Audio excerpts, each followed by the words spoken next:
7-ից Facebook-ից տեղեկացա, որ Նարեկին ու Վազգենին ձերբակալել են, դե միանգամից առաջին գործողությունը, որ պետք է անեի, հասկանայի ինչ են անելու,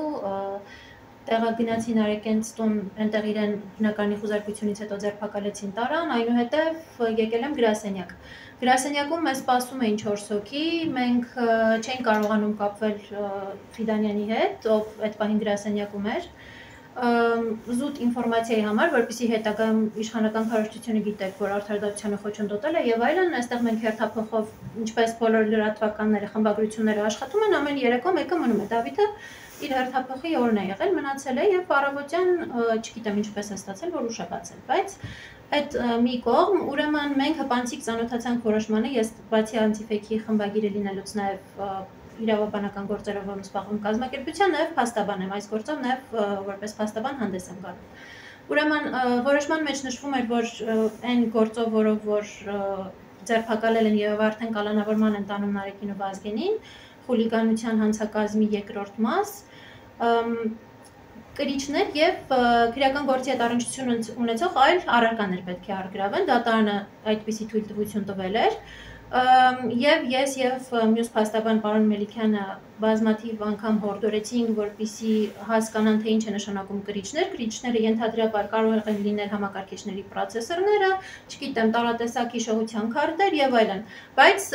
վերցրեցին հնարավոր ամեն ինչ որ կար խմբագրությունում։ Շտատիվներ, տեսախցիկներ,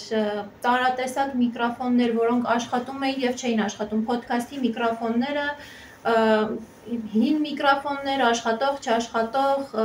հնարավոր ամեն ինչ եւ բոլոր լրագրողների, ովքեր այստեղ աշխատում են, իրենց համակարգիչներ։ Ենթադրաբար, եթե հանցագործությունը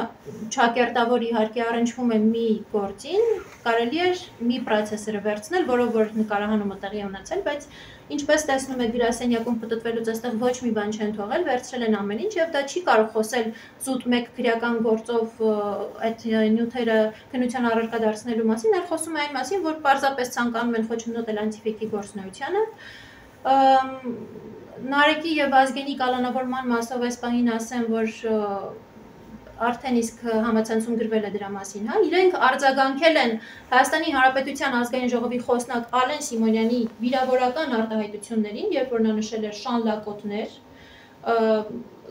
Ես խնդրում եմ բառացիչ մեջ բերեք, հաշվի առնելով Շատ լավ, բայց դա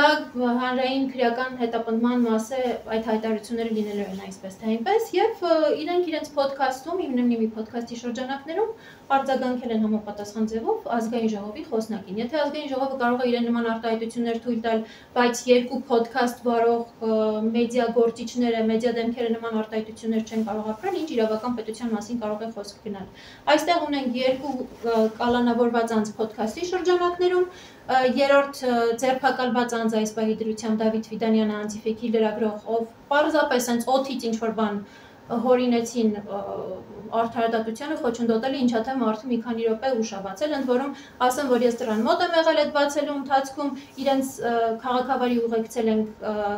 ներս, խմբագրություն, այսինքն որևէ խոչընդոտում չի եղել, հա, ուղեկցել ենք ներս, մեր մյուս բանալին, մյուս աշխատակցի մոտ էլ ինքն էլ արդեն հրատապ մոտեցել էր, այսպես թե այնպես դուռը բացվելու էր։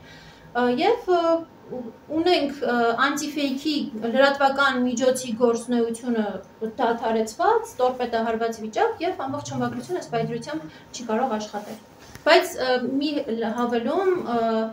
մենք դեռ տարբերակներ ենք քննարկում, ինչպես կարող ենք մեր գործունեությունը շարունակել, այս պահի դրությամբ ասեմ, որ բաց ենք բոլոր առաջարկների համար, ովքեր որ կարող են մեզ հետ կապ հաստատել, անտիֆեյքի խմբագրության հետ կապ հաստատել,